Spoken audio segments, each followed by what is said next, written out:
और Kolkata rape and murder case में वारदात और उसके बाद की कड़ियों को जोड़ने में सीबीआई दिन रात लगा रही है। वहीं अब इस मामले में आरजीकर मेडिकल कॉलेज के पूर्व प्रिंसिपल और महिला ट्रेनी डॉक्टर के 4 साथियों का सीबीआई पॉलीग्राफी टेस्ट कराने जा रही है। इसके लिए सियालदा कोर्ट ने मंजूरी दे दी है। वहीं आज सीबीआई टीम आरोपी संजय राय को भी कोर्ट में पेश करेगी, क्योंकि अभी तक संजय ने पॉलीग्राफी टेस्ट के लिए अपनी सहमति नहीं दी है। वहीं रेप एंड मर्डर केस में लगातार लापरवाही करने वाली बंगाल पुलिस को सुप्रीम कोर्ट ने जमकर फटकार लगाई है।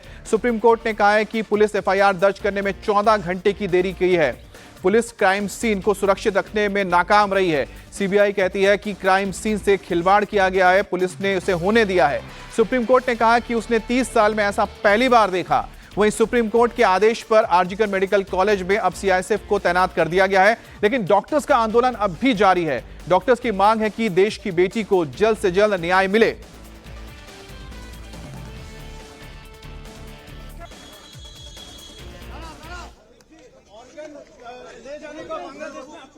तो Kolkata rape and murder case में पॉलीग्राफी टेस्ट की इजाजत मिली है। आरजीकर मेडिकल कॉलेज के पूर्व प्रिंसिपल संदीप घोष और साथ ही साथ पीड़ित डॉक्टर के 4 दोस्तों का पॉलीग्राफी टेस्ट कराया जाएगा, जिसके लिए सियालदा कोर्ट ने अपनी मंजूरी दे दी है। इसके अलावा संजय घोष जो आरोपी है उसको लेकर भी आज कोर्ट में पेश किया जाएगा, ताकि पॉलीग्राफी टेस्ट के लिए कोर्ट से इजाजत ली जा सके। इस बीच सुप्रीम कोर्ट ने जबरदस्त फटकार लगाते हुए पूछा है कि आखिरकार कोलकाता पुलिस किस तरह से काम कर रही थी। एफआईआर दर्ज करने में 14 घंटे की देरी हुई थी।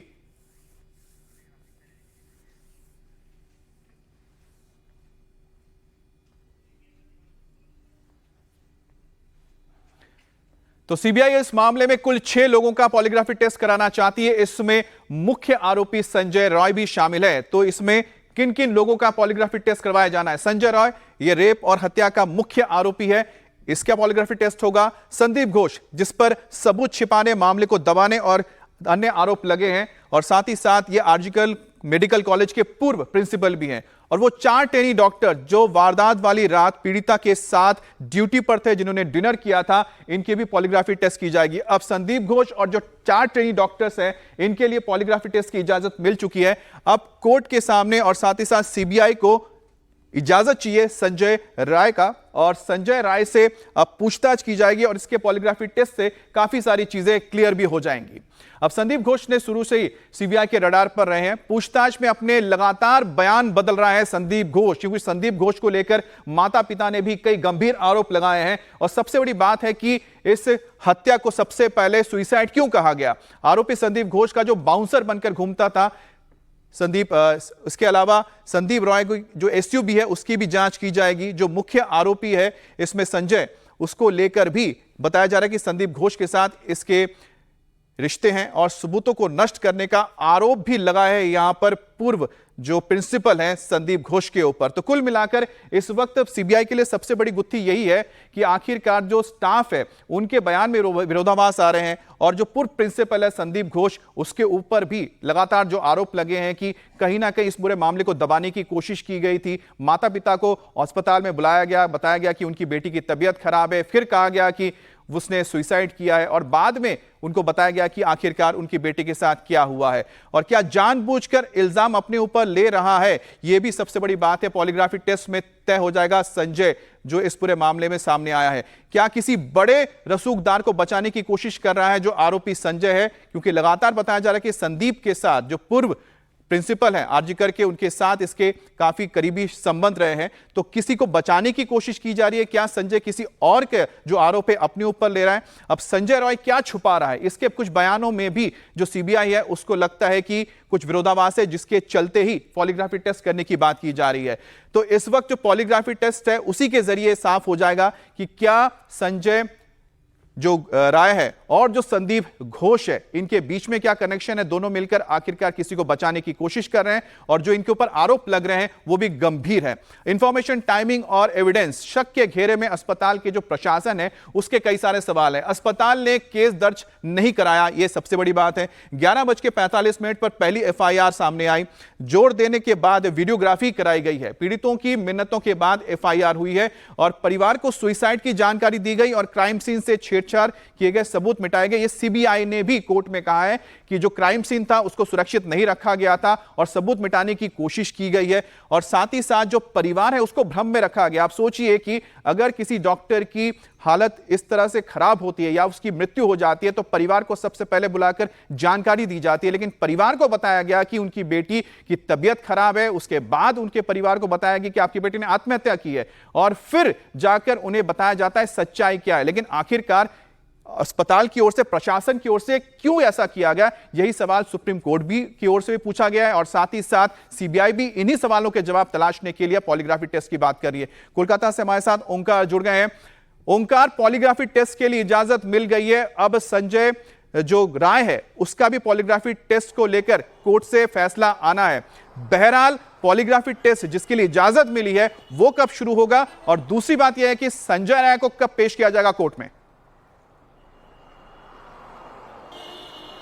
देखिए, आज 23 तारीख है और आज ही संजय राय यानी कि आरजीकर मेडिकल कॉलेज और अस्पताल के जो मुख्य आरोपी है उनको आज कोर्ट में पेश किया जाएगा। शियालदा कोर्ट में लगभग 2 बजे के करीब उनको पेश किया जाएगा। इसके साथ ही में उनका पॉलीग्राफ टेस्ट जो होना था वो पॉलीग्राफ टेस्ट भी होने वाले हैं। इसके साथ साथ कल देखा गया है कि शियालदा कोर्ट में संदीप घोष यानी आरजीकर मेडिकल कॉलेज अस्पताल के पूर्व प्रिंसिपल के साथ और 4 डॉक्टरों को शियालदा कोर्ट ले जाया गया और वहां पर ही पॉलीग्राफिक टेस्ट के लिए जो परमिशन है वो परमिशन भी करवाया गया। यानी कि सभी का पॉलीग्राफिक टेस्ट करते हुए ये पूरा जो मामला है ये मामला सामने लाने की कोशिश में जुटी हुई है सीबीआई, क्योंकि जो बात सामने आ रही है उनसे संदीप घोष का कहीं ना कहीं जो बातचीत है सीबीआई से वो मिल नहीं रही है। इसी के कारण पॉलीग्राफिक टेस्ट बहुत जरूरी है, यही सीबीआई का मानना है। तो इसी कारण सीबीआई ने यह तय किया है कि पॉलीग्राफिक टेस्ट यानी कि लाई डिटेक्टर टेस्ट भी जिसे कहा जाता है उसे किया जाएगा। तो आज या फिर कल ये पॉलीग्राफिक टेस्ट किया जाएगा। और दूसरी ओर संजय राय जिसका भी पॉलीग्राफिक टेस्ट के लिए सभी परमिशन मिल चुकी है उनका भी पॉलीग्राफिक टेस्ट किया जाएगा, लेकिन आज दोपहर 2 बजे उन्हें शियालदा कोर्ट में पेश की जाएगी। और उसके बाद देखने वाली बात यह है कि सीबीआई अपने हिफाजत में फिर से उनको मांगता है कि नहीं, क्योंकि उनसे और भी सवाल जवाब सीबीआई को करना है, क्योंकि और कड़ी से कड़ी भी मिलानी है। इसीलिए जैसे कि सूत्रों के अनुसार हम लोग को खबर मिल रही है कि सीबीआई फिर से उन्हें अपने हिफाजत में लेने के लिए कोर्ट से अपील करेगी। लेकिन साथ ही ओंकार, सबसे बड़ी बात है जो सुप्रीम कोर्ट ने कही है कि किस तरह से यहां पर लापरवाही बरती गई। 14 घंटे बाद एफआईआर दर्ज हुआ, लेकिन साथ ही जो सीबीआई ने बात कही है कि वहां पर सबूतों को मिटाया गया है, क्राइम सीन को नहीं रहने दिया गया जैसा वो था, उसके अंदर छेड़छाड़ की गई है।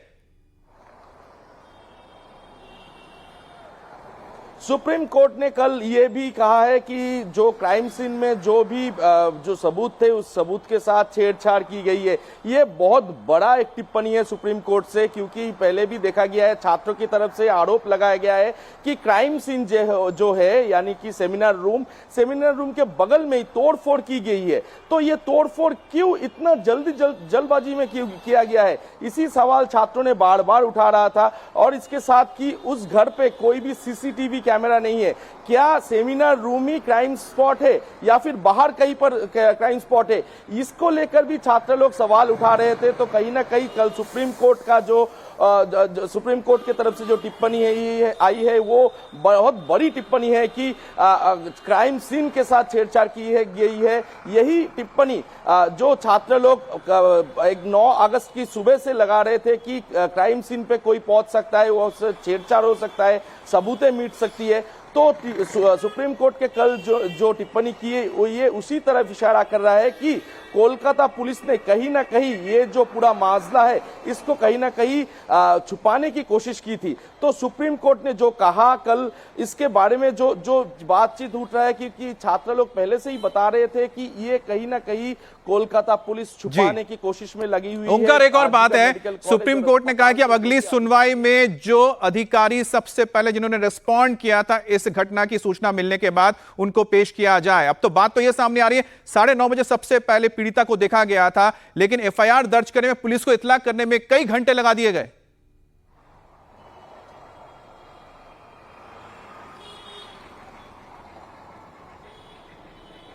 अमित, जो देखा गया है कि ये पीड़िता का जब बॉडी देखा गया उससे कई घंटे बाद एफआईआर दर्ज करवा दायर किया गया।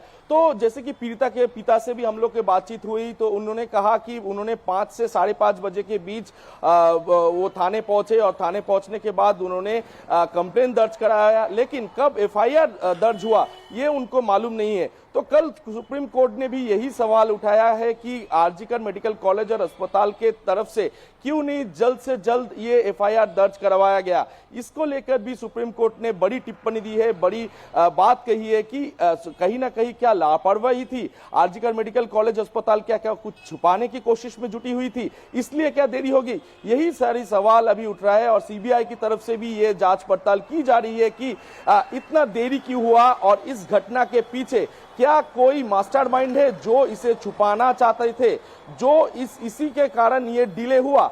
यही सभी जो कड़ी से कड़ी है ये मिलाने की कोशिश में अभी जुटी हुई है सीबीआई। अमित जी, तो जिस तरह से हम आपको बता रहे हैं कि इस वक्त जो पूरी की पूरी नजर है कोर्ट पर रहेगी, क्योंकि आज संजय राय को क्या पॉलीग्राफी टेस्ट के लिए सीबीआई को इजाजत मिल जाती है, क्योंकि उसके बाद कई सारे जो राज है उसके ऊपर से पर्दा हट जाएगा। सबसे बड़ा सवाल तो यही है कि आखिरकार जो प्रिंसिपल हैं उन्होंने क्यों इसे सुइसाइड बताया। दूसरी बड़ी बात है कि जो संजय राय है उसका प्रिंसिपल के साथ किस तरह का रिश्ता है और क्या दोनों मिलकर किसी को बचाने की कोशिश कर रहे हैं। अब बंगाल सरकार और सरकारी मशीनरी आरजीकर मेडिकल कॉलेज में हुई वारदात के बाद सवालों के कटघरे में है। इस बीच ममता ने सीधे प्रधानमंत्री को चिट्ठी लिखकर मांग की है कि रेप के हर मामले में फास्ट ट्रैक कोर्ट में तेजी से सुनवाई की जाए। रेप के हर केस में 15 दिन के अंदर ट्रायल को पूरा कर लिया जाए। ममता बनर्जी ने पीएम मोदी को खत लिखा है, देश में महिलाओं के प्रति बढ़ती घटनाओं को लेकर उनका ध्यान खींचने की कोशिश की है।